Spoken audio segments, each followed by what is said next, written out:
નમસ્કાર વિદ્યાર્થી મિત્રો, છેલ્લે આપણે પાસ્કલના નિયમ વિશે આપણે ચર્ચા કરી હતી, જેમાં વાત એવી છે કે સમાન ઊંચાઈ અથવા સમાન ઊંડાઈએ આવેલા દરેક બિંદુએ દબાણ સમાન હોય, પણ ક્યારે કે જો તરલ સ્થિર હોય તો.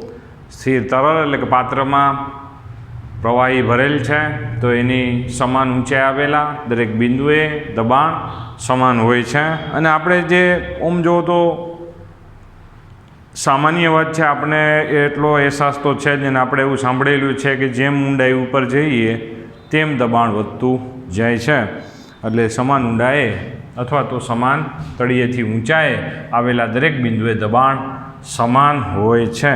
આવી આપણે વાત છે. હવે તેમાં આપણે ઊંડાઈ સાથે દબાણના સાથે સંબંધ દર્શાવતું સૂત્ર, જેને આપણે ગેજ દબાણનું સૂત્ર કહેવામાં આવશે. ઊંડાઈ સાથે જે દબાણમાં ફેરફાર થાય છે તે દર્શાવતું ગેજ દબાણનું સૂત્ર આપણે છે તારવવાનું છે અત્યારે. તો અહીંયા છે આપણી પાસે એક સ્થિર તરલ દર્શાવતું એક પાત્ર આપણે દર્શાવી દીધું છે. અહીંયા જે પ્રવાહી છે તે સ્થિર છે. જુઓ, હવે આપણે શું કરવાના છીએ, અત્યારે એક પ્રવાહીનો એક ભાગ આપણે દર્શાવી દઈએ. આ પ્રવાહીનો આપણે એક ભાગ દર્શાવી દીધો. જુઓ, પ્રવાહીનો એક ભાગ આપણે દર્શાવી દીધો છે, જેમાં આપણે અલગ અલગ બિંદુઓ આપણે દર્શાવી દઈએ. જેમ કે આપણે છે ઉપર છે એને 1 નંબર, આપણે જો આ આડછેદને 1 નંબર વડે દર્શાવી દઈએ. આ નીચેનો જે આડછેદ છે એને 2 વડે દર્શાવી દઈએ. આ નળાકાર એવું ન સમજતા પ્રવાહીમાં એક નળાકાર ડૂબાયડો છે એવું ન સમજતા. આ h ઊંચાઈનો, અને આપણે h વડે દર્શાવી દઈએ, આ h ઊંચાઈનો એક નળાકાર એટલે કે પ્રવાહીનો એક તરલ સ્તંભ વિચાર્યો છે આપણે. તો અહીંયા આપણે લખી શકાય કે ભાઈ આકૃતિમાં h ઊંચાઈનો તરલ સ્તંભ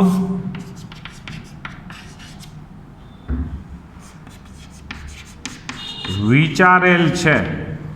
આકૃતિમાં h ઊંચાઈનો એક તરલ સ્તંભ વિચારેલ છે, જેમાં પહેલા નંબરના આડછેદ પાસે દબાણ ધારો કે P1 છે. આપને ખબર છે કે જેમ ઊંડાઈ ઉપર જશું એમ દબાણ વધતું જાય છે.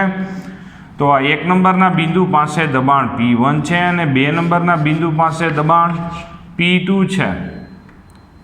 આ દબાણ અહીંયા છે આમ નીચે તરફ, કારણ કે કોઈ પણ આડછેદની સપાટીને લંબ રૂપે એકમ આડછેદની પર સપાટીને લંબ રૂપે લાગતા બળને દબાણ કહેવામાં આવશે.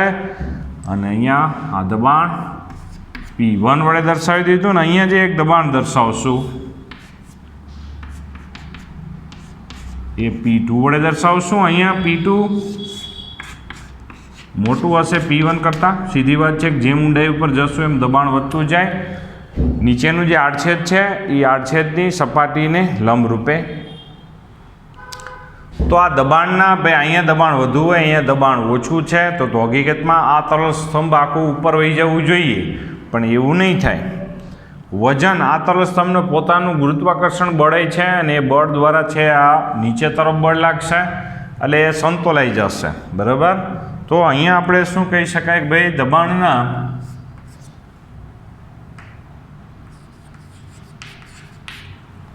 પહેલા આડછેદ પર લાગતું બળ કેટલું હશે જોવો જોઈએ. અહીંયા આપણે દર્શાવી દઈએ. હવે બળ બરાબર આપણે અહીંયા શું લખી શકાય કે ભાઈ બળ ગુણ્યા આડછેદ એમ લખી શકાય. દબાણ બરાબર બળના છેદમાં આડછેદનું ક્ષેત્રફળ આપણે આમ દર્શાવી શકાય. આડછેદ તો ઉપર અને નીચે બે જગ્યાએ સમાન છે, તો અહીંયા છે બળ F1 બરાબર જો શું વિચાર કરી શકાય P1 × A. અહીંયા બળ F2 બરાબર લખી શકાય P2 × A લખી શકાય. જોજો બરાબર. એટલે અહીંયા બળ ઓછું હશે, અહીંયા બળ વધુ હશે. હમણાં જે આપણે કીધું એ મુજબ કે ભાઈ P2 મોટા છે એટલા માટે. તો દબાણના તફાવતને કારણે પરિણામી બળ લાગશે. દબાણના તફાવતને કારણે બળ જે કઈ દિશામાં હશે? ઉર્ધ્વ દિશામાં હશે, એટલે કે ભાઈ ઉપરની દિશામાં હશે. દબાણના તફાવતને કારણે પરિણામી બળ, દબાણના ભાઈ અહીંયા દબાણ વધુ છે એટલે ઉર્ધ્વ દિશામાં બળ લાગશે, બરાબર. તો દબાણના તફાવતને કારણે લાગતું બળ ઉર્ધ્વ દિશામાં, અને બીજું વજન એટલે ગુરુત્વાકર્ષણ બળ હંમેશા કઈ બાજુ હોય? અધો દિશામાં. અને આ બે કેવા હશે? સંતુલિત હશે. શું કામ? એને આપણે કહી શકાય કે ભાઈ તરલ સ્થિર છે. સ્થિર તરલ હોય તો એનો મતલબ એવો થયો કે આ જે તરલનો ભાગ છે એના ઉપર પરિણામી બળ શૂન્ય છે. પરિણામી બળ શૂન્ય છે. તો દબાણના તફાવતને કારણે લાગતું બળ જે ઉર્ધ્વ દિશામાં, અને વજનને કારણે લાગતું ગુરુત્વાકર્ષણ બળ અધો દિશામાં. તો અહીંયા આ બેનો તફાવત લ્યો. મોટું બળ આ F2 છે, નાનું બળ F1 છે. તો F2 માઇનસ F1 એટલે અહીંયા શું આવશે ભાઈ? P2A માઇનસ P1A બરાબર વજન. વજન બરાબર દળ. દળ બરાબર ઘનતા ગુણ્યા કદ થાય. દળ બરાબર આટલા તરલ સ્તંભનું દળ બરાબર ઘનતા ગુણ્યા કદ. હવે એનું કદ આપણે જો લેવું હોય તો કદ બરાબર πr² h થાય. πr² એટલે આડછેદનું ક્ષેત્રફળ થાય. A × h કદ બરાબર A × h. આ નળાકાર છે, નળાકારનું કદ માટે πr² h. એમાં πr² એટલે આડછેદનું ક્ષેત્રફળ એટલે એ વડે દર્શાવ્યું, બરાબર. તો અહીંયા છે આપણે એને કોમન દર્શાવી દઈએ તો P2 માઇનસ P1 × A, બે બાજુથી એ ઉડી જાય તો P2 માઇનસ P1 બરાબર ρgh. આ ગેજ દબાણનું સૂત્ર છે હકીકતમાં. આ સૂત્ર ધારો કે કોઈ પ્રવાહીનો તરલ સ્તંભ હોય અને અહીંયા છે વાતાવરણનું દબાણ હોય. અહીંયા દબાણ કેવું હોય? Pa બરાબર વાતાવરણનું દબાણ, અને અહીંયા h ઊંડાઈ એટલે કે તળિયે દબાણ. P2 બરાબર P એટલે કે h ઊંડાઈએ તળિયે. ધારો કે એક પ્રવાહીનો સ્તંભ છે, એમાં ઉપરની સપાટી ઉપરનું દબાણ વાતાવરણનું દબાણ. P1 બરાબર આપણે જો શું લખી શકાય? Pa લખી શકાય. P2 બરાબર શું લખી શકાય? P એટલે h ઊંડાઈએ દબાણ. તો આ થઈ ગયું ρgh. P માઇનસ Pa બરાબર ρgh. આ ગેજ દબાણનું સૂત્ર છે. અને Pa એટલે વાતાવરણનું દબાણ છે. એ એટલે એટમોસ્ફિયર. એ એટલે એટમોસ્ફિયર થશે. એટલે P બરાબર Pa પ્લસ ρgh. ρ એટલે પ્રવાહીની ઘનતા, g એટલે ગુરુત્વ પ્રવાહી, h એટલે કે ઊંડાઈ. તો આવી રીતે છે આપણે સમીકરણ બહુ સાદી રીતે મેળવી શક્યા કે જેમ જેમ ઊંડાઈ વધતી જાય, P એટલે વાતાવરણનું દબાણ છે, તમે જોઈ શકો. P એટલે વાતાવરણનું દબાણ છે, અને ઘનતા એટલે પ્રવાહીની ઘનતા તો અચળ છે, જે આપેલ પ્રવાહી જે હોય તે, પાણી હોય તો પાણી, બરાબર. g બરાબર ગુરુત્વ પ્રવેગ છે. બીજું h એટલે ઊંડાઈ. જેમ વધારે ઊંડાઈ ઉપર જશું તેમ એ ઊંડાઈએ દબાણ વધતું જાય. આમ છે દબાણનું મૂલ્ય એ ઊંડાઈ પર આધારિત છે એમ આપણે લખી શકાય. h એટલે ઊંડાઈ છે, બરાબર. તો અહીંયા છે દબાણનું ઊંડાઈ સાથેનો સંબંધ દર્શાવતું સૂત્ર એમ કીધું હોય તો આ તારવન થાય. અને P માઇનસ Pa ને આપણે ગેજ દબાણનું સૂત્ર એટલે કે h ઊંડાઈએ જે દબાણનો જે તફાવત આવે છે એ દબાણના તફાવતને ગેજ દબાણ કહેવામાં આવે છે. આપણે બહુ સિમ્પલ લોજિકથી આ સૂત્ર તારવેલું છે. સિમ્પલ લોજિક શું હતો કે એક તરલ સ્તંભમાં h ઊંચાઈનો એક પ્રવાહીનો ભાગ આપણે વિચાર કરી લીધો, અને એ જે પ્રવાહીનો ભાગ છે એ પ્રવાહીના ભાગમાં આપણે છે વિચાર કર્યો અહીંયા h ઊંચાઈનો એક પ્રવાહીનો ભાગ વિચાર કર્યો, અને એ ભાગમાં ઉપર અને નીચે દબાણનો તફાવત છે ને એના કારણે જે બળ લાગુ પડે છે જે ઉર્ધ્વ દિશામાં હોય, પણ આટલા જ પ્રવાહીના ભાગનું જે વજન છે એ અધો દિશામાં હોય, જે એને સમતોલતું હોય છે. એટલે પરિણામી બળ શું થાય? શૂન્ય પ્રાપ્ત થાય. એટલે કે આપણે આવી રીતે વિચાર કરી શકીએ. તો અહીંયા છે આપણે સાથે સાથે બધા આના ઉપર આધારિત આપણી પાસે એક ઉદાહરણ નંબર 2 પણ છે. જો ઉદાહરણ નંબર 2 પણ છે આના ઉપર આધારિત.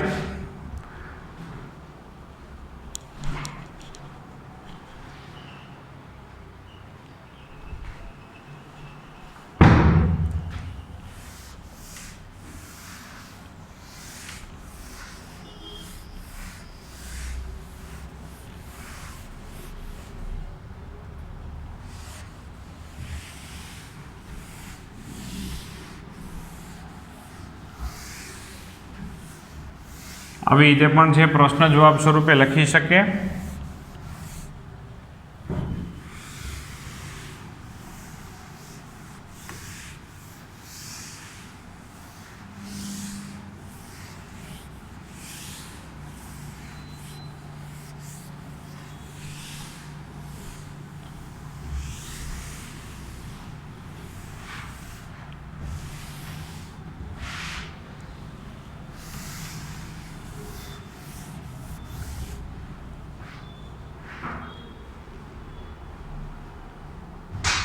તો ઉદાહરણ નંબર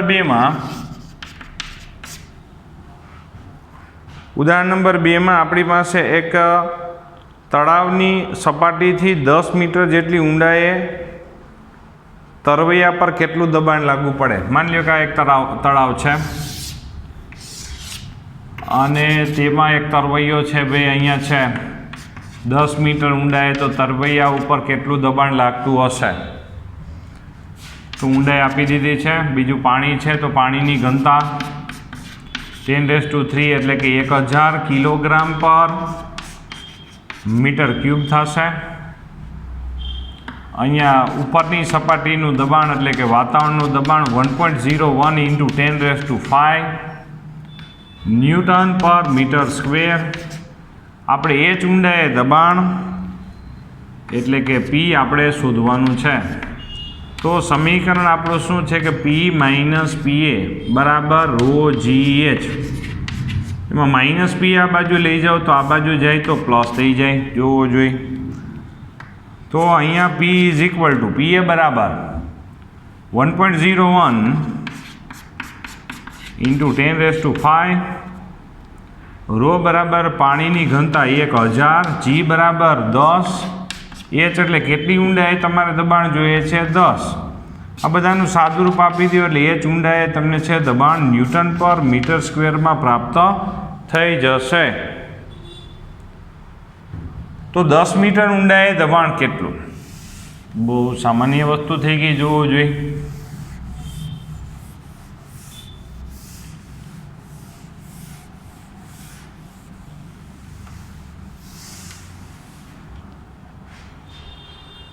ત્યાર પછી આપણે જો પ્રશ્ન નંબર 4 આવશે, ગેજ દબાણનો ઉપયોગ કરી અને દબાણ માપકની વાત આપણે ચર્ચા કરવાની છે.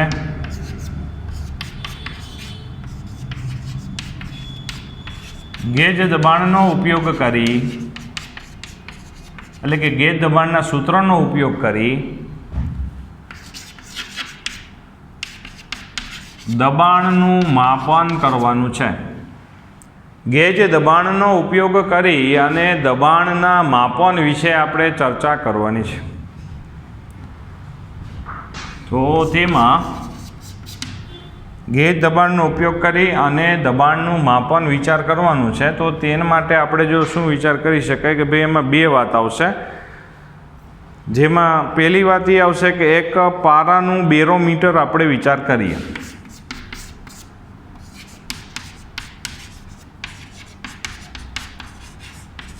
દબાણ માપકને આપણે બેરોમીટર તરીકે આપણે ઓળખીએ છીએ. તો અહીંયા છે આપણા માટે એક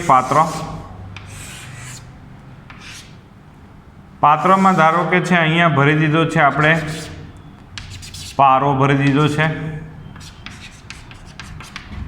પારો કે જેની ઘનતા આપણને ખબર છે, પારાની ઘનતા ρ બરાબર 13.6 × 10⁻³ કિલોગ્રામ પર મીટર ક્યુબ. આ થઈ ગઈ પારાની ઘનતા. હવે એમાં બેરોમીટર એટલે કે દબાણ માપકને આપણે સામાન્ય રીતે તમને ખ્યાલ છે જનરલ નોલેજમાં બેરોમીટર તરીકે પણ પારાથી વિચાર કરતું બેરોમીટર. અહીં એક સાથે બેનું કામ થઈ જશે. આપણે છે શું પ્રૂવ કરશું કે આપણે તમને ખબર હોય તો પારાની ઊંચાઈ એક વાતાવરણ દબાણ બરાબર 76 સેન્ટીમીટર પારાની ઊંચાઈનું તરલ સ્તંભ ઉપર આધારિત એક એકમ છે, જે અહીંયા આપણે સાબિત કરવાના છીએ. અને સાથે સાથે આપણે પછી વાતાવરણ દબાણ પણ માપવાનું છે. બે રીતે અરસપરસ વાત છે, બરાબર. આપણે 76 સેન્ટીમીટર પારાના તરલ સ્તંભની ઊંચાઈ એક વાતાવરણ દબાણ બરાબર હોય છે, એ આપણે અહીંયા સાબિત કરશું. અથવા તો વાતાવરણનું દબાણ આપણે માપશું. બે રીતે હમણાં આપણે વિચાર કરશું. બે અરસપરસ વાત છે, જોવો જોઈએ. હવે આપણે પ્રયોગમાં શું કરીશું, એક પારો ભરેલી એક કસનળીને આમાં ઊંધી વાળી દેશું. આ કસનળી એવી છે કે જેમાં પારો ભરેલો જ હતો અને એ પારો ભરેલી કસનળીને આમાં ઊંધી વાળી દીધી. આપણને એમ થાય કે અહીંથી આ પારો બધોય આમાં આવી જશે, પણ નહીં આવે. અહીંયા શું થશે કે ભાઈ થોડોક પારો આમાં નીચે ઉતરશે અને અહીંયા છે ભાઈ અવકાશ થઈ જશે. અને અવકાશ થઈ ગયા પછી ત્યાંનું દબાણ છે એ 0 થઈ જશે. ત્યાંનું દબાણ છે 0 થઈ જશે. એ બિંદુને આપણે એ બિંદુ વિચાર કરી લઈશું. પછી અહીંયા છે ભાઈ આ એ બિંદુ થઈ ગયું ધારો કે. પછી અહીંયાથી ધારો કે બી બિંદુ વિચારો. બી બિંદુ પાસે દબાણ અને સી બિંદુ, આ બધા સમાન ઊંચાઈ બિંદુઓ કહેવાય. તો એ બધા બિંદુઓ પાસે બી અને સી સમાન ઊંચાઈએ છે બિંદુ, જેથી બી અને સી બંને બિંદુ પાસે દબાણ જે હોય તે કેવું થાય, સમાન. અને સી બિંદુ પાસે તો આપણે ખબર છે કે વાતાવરણનું દબાણ થશે. સી બિંદુ પાસે આપણે ખ્યાલ છે કે વાતાવરણનું દબાણ એટલે કે એક વાતાવરણ દબાણ છે, એટલે એક વાતાવરણ દબાણ એટલે કે જે એની વેલ્યુ છે તે, બરાબર. એટલે બી બિંદુ પાસેનું દબાણ માપી લ્યો એટલે આપમેળે સી બિંદુ પાસેનું દબાણ મળી જશે. ફાઇનલ વાત એવી થઈ. અને બી બિંદુનું દબાણ એટલે કે એ ઊંડાઈએ દબાણ. હવે ધારો કે અહીંયા છે આપણે જો વિચાર કરીએ, સમીકરણ ગેજ દબાણનું લાગુ પાડી દઈએ કે ભાઈ P2 - P1 = ρgh અથવા તો P2 = P1 + ρgh નો વિચાર કરી લઈએ. P1 = 0 છે. P1 = 0 છે. રો એટલે પારાની ઘનતા 13.6 × 10⁻³ છે. G = 9.8 છે. જો અહીંયા વાતાવરણ દબાણ જો લખી નાખીએ તો અહીંયા Hનું મૂલ્ય, આ Hનું મૂલ્ય સાદુરૂપ આપ્યા પછી 0.76 મીટર એટલે કે H = 76 સેન્ટીમીટર પ્રાપ્ત થાય. પારાના આ જે તરલ સ્તંભ છે એ તરલ સ્તંભની ઊંચાઈ 76 સેન્ટીમીટર મળે છે અને જે પારાની ઊંચાઈ આપણને પ્રાપ્ત થાય છે. એટલે હકીકતમાં શું થયું કે પારાનું છે, જો નિયમ શું થયો, પાસ્કલનો નિયમ અનુસરવા માટે આવું થયું. સામાન્ય લોકો એમ કહેશે કે કસનળીને ઊંધી વાળી દો તો બધોય પારો આમાં વયો જાય, પણ પાસ્કલે એક બહુ નાનું અને ટૂંકું અને મીઠું અને મધ વિધાન આપી દીધું. સમાન ઊંચાઈએ સ્થિર તરલમાં દરેક બિંદુએ દબાણ સમાન હોય. તો આ બે બિંદુએ દબાણ સમાન રાખવાના ધંધામાં શું થયું કે થોડોક જ પારો નીચે આવશે ને ત્યાં અહીંયા આ તરલ સ્તંભ સ્થિર થઈ જશે અને અહીંયા લગભગ નહિવત દબાણ થશે. નહિવત દબાણ લગભગ 0, કારણ કે અહીંયા પારો નીચે આવ્યો તો અહીંયા અવકાશ થયો. અવકાશ થયો એટલે અગેન એનો મતલબ એવો થયો કે ત્યાં દબાણ રહિત પરિસ્થિતિ નિર્માણ પામી. તો અહીંયા છે કેટલો પારો આમાં નીચે આવશે કે આ બે બિંદુએ દબાણ, વાતાવરણનું દબાણ સમાન થાય તેટલો જ નીચે આવશે. એટલે આ 76 સેન્ટીમીટરનો તરલ સ્તંભ પ્રાપ્ત થશે. ઊંધું વિચાર કરીએ, વાતાવરણનું દબાણ આપણે માપવું છે. ચાલો, આ તો આપણે શું મેળવ્યું કે ભાઈ 76 સેન્ટીમીટરનો તરલ સ્તંભ પારાનો એ તળિયે એક વાતાવરણ દબાણ ડેવલપ કરે છે, તેની આપણે સાબિતી લીધી. હવે બીજી આપણે સાબિતી એ લેવાની થાય કે વાતાવરણનું દબાણ જ માપવું છે. ચાલો, કે ભાઈ વાતાવરણનું દબાણ છે કેટલું આપણે માપવું છે. તો પ્રયોગમાં સીધું છે, પારો ભરેલું એક પાત્ર છે, એમાં પારો ભરેલી એક કષ્ટનળીને ઊંધી વાળી દેવામાં આવી છે. જેવી ઊંધી વાળી દો અને એક આપને છે અહીંયા પારાનો, અહીંથી આ જે સપાટીથી પારાનો એક તરલ સ્તંભ મળશે તમને. અહીંયા લગભગ નહિવત દબાણ એટલે કે 0 છે, અને એ ઊંડાએ દબાણ એટલે કે આ આપણા માટે મુક્ત સપાટીનું એટલે કે વાતાવરણ દબાણ છે, જે પી એ વડે દર્શાવ્યું છે, જે માપવું છે. તો પારાની ઘનતા 13.6 × 10⁻³ G બરાબર 9.8. અને હવે એચ તો આપણે પ્રેક્ટિકલી મળે, તમે સમજી શકો કે આ તરલતા આજે આની તમે ઊંચાઈ તો માપી શકો જ. તો એ જે ઊંચાઈ મળશે તે તમને 76 સેન્ટીમીટર એટલે કે 0.76 મળશે મીટર. સાદુરૂપ આપો એટલે લગભગ 1.01 × 10⁵ જેટલું પ્રાપ્ત થશે. એટલે કે 10⁵ ની નજીકમાં તમને છે જવાબ પ્રાપ્ત થશે. એટલે કે આવી રીતે આપણે વિચાર કરી શકીએ. બરાબર, ન્યૂટન પર મીટર સ્ક્વેર. એટલે આપણે સિદ્ધાંત શું થયો? બહુ સામાન્ય પ્રયોગ થયો. પારો ભરેલો છે, આમ ઊંધો વાળી દીધો અને જે ઊંચાઈ હતી નોંધી લીધી. પારાની ઘનતા આપને ખબર છે, જીની વેલ્યુ ખબર છે, જે આ ઊંચાઈ આપને મળી, માની લો 76 સેન્ટીમીટર માપી લીધી. તો અહીંયા જે દબાણ હશે તે જ અહીંયા દબાણ, એટલે વાતાવરણનું દબાણ આપમેળે મપાઈ જશે. આમ છે ભાઈ, આની મદદથી વાતાવરણનું દબાણ મપાઈ ગયું બહુ સરળતાથી. પણ તમે સમજી શકો કે હકીકતમાં એમાં નિયમનો ઉપયોગ થયો, પાસ્કલના નિયમનો. પાસ્કલના નિયમથી આપણે વિચાર કરીએ છીએ કે આ બે બિંદુએ દબાણ સમાન હશે અને વાતાવરણનું દબાણ આપણે માપી શક્યા. નહીંતર આપણે ઘણા ટાઈમથી આપણે વિચાર કરીએ છીએ કે એક વાતાવરણ દબાણ, એક વાતાવરણ દબાણ, એક વાતાવરણ દબાણ. કેવી રીતે? બહુ સામાન્ય મદદથી આપણે છે વાતાવરણ દબાણ આપણે માપીએ છીએ. ત્યાર પછી બીજું છે આપણી પાસે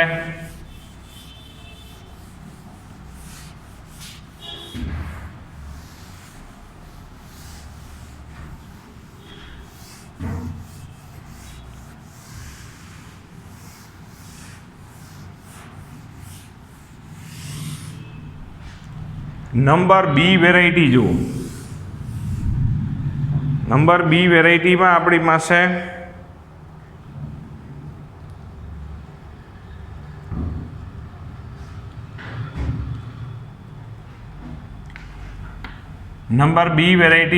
પાસે છે ભાઈ અત્યારે એક બાજુ ખુલ્લી નળીનું મેનોમીટર.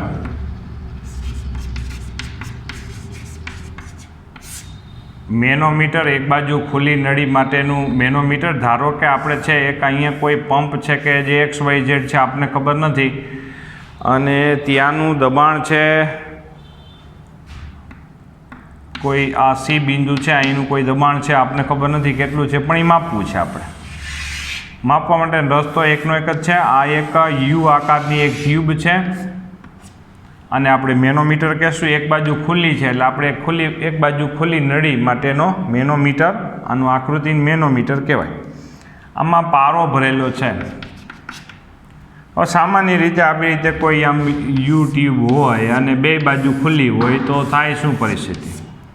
એમાં પારો ભરો તો બે બાજુ સમાન ઊંચાઈ આમ ભરેલો રહે, તમે સમજી શકો. પણ આમાં શું છે, આ બાજુ એક વાતાવરણ દબાણ છે એ નક્કી છે. અહીંયા એક વાતાવરણ દબાણ એટલે પી એ એટલે કે એટમોસ્ફિયરિક પ્રેશર છે. જ્યારે અહીંયા એક વાતાવરણ દબાણ નથી. જો અહીંયા એક વાતાવરણ દબાણ હોય તો અહીંયા પારો છે સમાન લેવલે ભરેલો તમને જોવા મળે. માની લ્યો કે અહીંયા છે દબાણ કંઈક વધુ છે, એવું ઉદાહરણ આપેલું છે.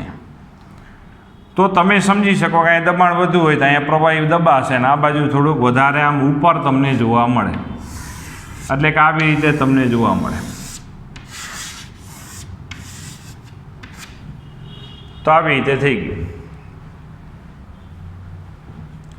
તો હવે ધારો કે અહીંયા છે આ બી બિંદુ છે, અને આપણે છે બી બિંદુ આપણે ધારો કે એ બિંદુ ધારો કે આપણે રાખીએ અહીંયા છે બી બિંદુ, અને આપણે ડી બિંદુ કહી દીધું છે. હવે હમણાં વાત એવી છે કે સમાન ઊંચાઈએ દબાણ કેવું હશે? સમાન. એટલે આપણે આ એ બિંદુનું દબાણ કેટલું હશે? અહીંનું જે દબાણ હશે એટલું જ. એટલે માની લો કે અહીંયા દબાણ પીસી છે તો એ જ અહીંયા પીએ જેટલું જ હશે. બીજું પીએ અને પીબી આ બેયનું દબાણ કેવું હોય? સમાન. તો આ ઊંચાઈ તમે નોંધી લ્યો. ચાલો અહીંથી આ જે ઊંચાઈ આવે એ ઊંચાઈ તમે નોંધી લ્યો, જે તમને પ્રેક્ટિકલી મળી જાય એ ઊંચાઈ મળી જાય. ઊંચાઈ આપણે પ્રેક્ટિકલી મળી જશે, બરાબર. આ ઊંચાઈ આપણે પ્રેક્ટિકલી આપણે પ્રાપ્ત થઈ જશે. પી બરાબર પીએ પ્લસ રો જી એચનો આપણે ઉપયોગ કરી નાખીએ. પીએ વાતાવરણ દબાણ ખબર છે, રોની તમને ખબર છે, પારો ભરેલો છે એની ઘનતા ખબર છે, જી ખબર છે, એચ પ્રેક્ટિકલી આપણે મળી ગયો છે. તો તમને છે આ સૂત્રનો ઉપયોગ કરીને હમણાં જેમ મળ્યું તેમ એચ ઊંડાએ પાછું તમને દબાણ મળી જશે. ને એચ ઊંડાએ દબાણ એટલે કે આપણા માટે આ જે અજ્ઞાત દબાણ છે આ સી બિંદુ પાસેનું તે તમને પ્રાપ્ત થઈ જશે. એ કોઈ પંપ કે ટ્યુબ કે જે હોય તે એનું તમને દબાણ મળી જશે. તો સેમ થિયરીનો અહીંયા ઉપયોગ થાય છે આપણું પણ દબાણ માપવા માટે. અહીંયા માની લ્યો કે એક આપણે પંપ છે, ટ્યુબ છે કે જે હોય તે, આવી જ રીતે એક દબાણ માપવા માટે આપણે અહીંયા છે આપણે છે સેમ વસ્તુ અહીંયા સમાન ઊંચાઈએ દબાણ સમાન હોય છે. તો આપણે હાર્ટનું દબાણ માપવું હોય તો જોવો જોઈએ એક પાસ્કલ જોવો જોઈએ. બી ગ્રુપવાળા વિદ્યાર્થીઓ પહેલી વાર રાજી થશે અહીંયા કે હકીકતમાં અહીંયા છે આપણે ફિઝિક્સ દરેક જગ્યાએ આપેલું છે. ઘણા એવો વિચાર કરે કે ભાઈ છે હું બી ગ્રુપ રાખું તો મારે ફિઝિક્સ સારા હું લેવા દેવા. પહેલો લેવા દેવા થશે, બરાબર છે. પહેલો લેવા દેવા એ થશે કે ભાઈ સમાન ઊંચાઈએ દબાણ સમાન હોય. આ એક તરલ સ્તંભ છે, કારણ કે આમાં લગભગ 70 થી 75% તરલ એટલે પ્રવાહી ભરેલું છે. આ એક તરલ સ્તંભ વિચાર કરો, અને તરલ સ્તંભને કવર કરવા માટે આ બધી વસ્તુ છે, બરાબર. તો એમાં સમાન ઊંચાઈ દબાણ સમાન હોય એટલા જ માટે આપણે ધારો કે હાર્ટ અહીંયા છે, બરાબર. તો આપણે છે હાર્ટનું દબાણ માપવું છે તો અહીંયા પાટો તરત જ ઓલો જે એલો માપવા માટે દબાણ માપવા માટે જે પાટો બાંધવામાં આવે એ તરત જ અહીંયા બાંધવામાં આવે છે, નહીં કે પગે. પગે દબાણ વધુ હશે કે જેમ તરલમાં વધુ ઊંડાઈએ જશું તેમ દબાણ વધતું જાય, એટલે અહીંયા પગે વધુ હશે. આપણે હાર્ટ પાસે દબાણ માપવાનું છે એટલા માટે અહીંયા પાટો બાંધવામાં આવે છે, બરાબર છે. સિમ્પલ વાત છે. અહીંયા પાટો બાંધો તો સમાન ઊંચાઈ દબાણ સમાન. ત્યાં તમને છે અહીંયા છે આ જ વસ્તુનો ઉપયોગ કરી અને ત્યાં આપણે દબાણ નોંધીએ છીએ. બહુ સિમ્પલ વસ્તુ છે હકીકતમાં. તો અહીંયા છે મેનોમીટરનો ઉપયોગ આવી રીતે આપણે તમને ખબર હોય તો જે ડૉક્ટર દબાણ માપતા હોય છે, તમે એવું સાંભળ્યું હોય ડિજિટલ મીટર હોય છે, એ થોડુંક વેરિએશન આપે. જ્યારે ડૉક્ટર ઓલું તમને ખબર હોય પંપ અહીંયા પાટો બાંધીને એમાં હવા ભરે, બરાબર. અને પછી જે ઓલું એમાં પારો જ ભરેલો હોય છે. અને જ્યારે છે ઊંચું દબાણ અને નીચું દબાણ બે જ્યારે થશે ત્યારે છે એક વાઇબ્રેશન આપણામાં જે ડેવલપ થાય છે ને વાઇબ્રેશનથી જે પારો છે એમાં થોડુંક વાઇબ્રેશન આવે. સામે ઓલો સ્ટેટોસ્કોપ રાખેલું હોય છે એનાથી અવાજ માપશે, એટલે અવાજ નોંધશે અને એ અવાજ ઉપરથી જ નક્કી કરશે કે હકીકતમાં છે એ પારાની ઊંચાઈ ઉપરથી જ હકીકતમાં નક્કી કરે છે કે અહીંયા દબાણ આટલું છે. અહીંયા લખેલું જ હોય છે, અંકન કરેલું, બરાબર. બહુ સાદી વસ્તુ છે હકીકતમાં, આપણે જેનાથી આપણે દબાણ મપાય છે હકીકતમાં. તો અહીંયા પ્રશ્ન નંબર 4માં એ અને બી બંને વેરાયટીમાં આપણે દબાણ માપક તરીકે વિચાર કર્યો. અહીંયા છે આપણા માટે જે પ્રશ્ન નંબર 3માં અધૂરી બાબત હતી, આપ તો કનેક્શનવાળી વાત હતી એટલે એક સાથે લઈ લીધી. જે એક આકૃતિ પ્રશ્ન નંબર 3માં છે તમારી પાસે જોવો જોઈએ, કંઈક આવી રીતની વાત છે. એક ફિગર આવી રીતે ડ્રો કરેલી છે. જુઓ, આમ જુઓ તો સિમ્પલ છે. આમાં પ્રવાહી ભરવામાં આવે છે માની લ્યો કે આ બ્લુ કલરનું મેં પ્રવાહી ભરી દીધું છે, તો આ બધામાં સમાન ઊંચાઈ જ રહેશે. કોઈને કહીએ તો આપણો મજાક ઉડાડે કે ભાઈ આમાં શું તમારે સાબિતી આપવાની જરૂર છે.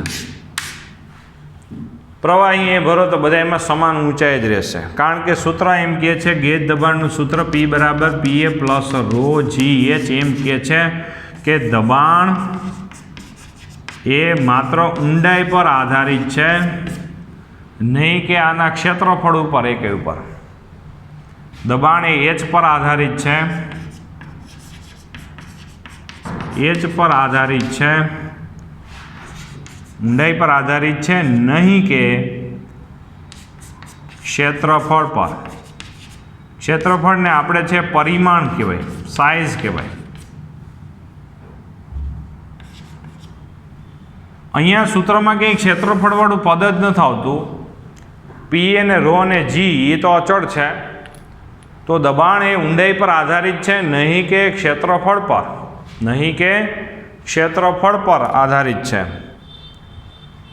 નહીં કે ક્ષેત્રફળ પર આધારિત છે.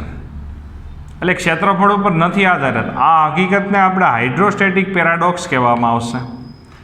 હાઇડ્રોસ્ટેટિક પેરાડોક્સ કહેવામાં આવશે આ હકીકતને. અને ગુજરાતીમાં બહુ ભયંકર ગુજરાતી છે, દ્રવ્ય સ્થિત વિરોધાભાસ. આ હકીકતને દ્રવ્ય સ્થિત વિરોધાભાસ કહેવામાં આવશે. અંગ્રેજીમાં હાઇડ્રોસ્ટેટિક પેરાડોક્સ કહેવાય. કઈ હકીકત? હકીકત બહુ સામાન્ય છે કે